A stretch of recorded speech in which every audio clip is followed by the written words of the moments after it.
कौन थी रमाबाई आम्बेडकर जिन्हें आज किया जा रहा है याद, जिन्हें एमपी के मुख्यमंत्री मोहन यादव ने श्रद्धांजलि देकर किया याद। रमाबाई एक ऐसी स्त्री थी जिनकी छाया में एक युग पुरुष ने अपने विचारों और कर्मों से इतिहास रचा।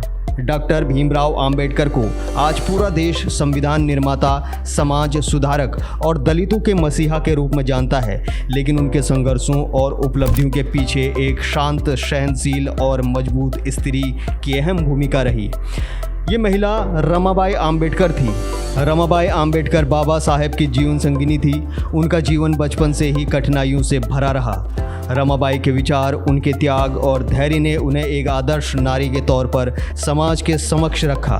रमाबाई आम्बेडकर का निधन 27 मई को हुआ था।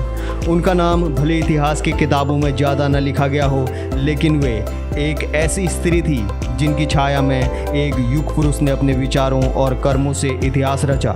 रमाबाई का जन्म 1896 में मुंबई के पास वानद गांव में एक गरीब लेकिन धार्मिक परिवार में हुआ था। उनका पूरा नाम रमाबाई मालवड़कर था।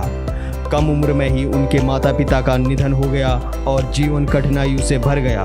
1906 में रमाबाई की शादी महज 10 साल की उम्र में भीमराव आम्बेडकर से हो गई थी, जो एक समय खुद भी शिक्षा की राह पर संघर्ष कर रहे थे।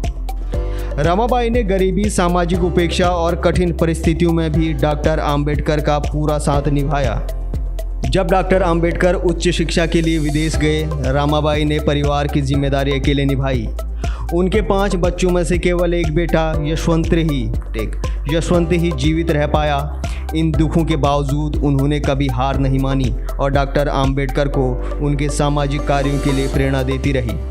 रमाबाई एक पढ़ी लिखी महिला नहीं थी, लेकिन उनका जीवन अपने पति के आदर्शों और सपनों को समर्थन देने में बीता।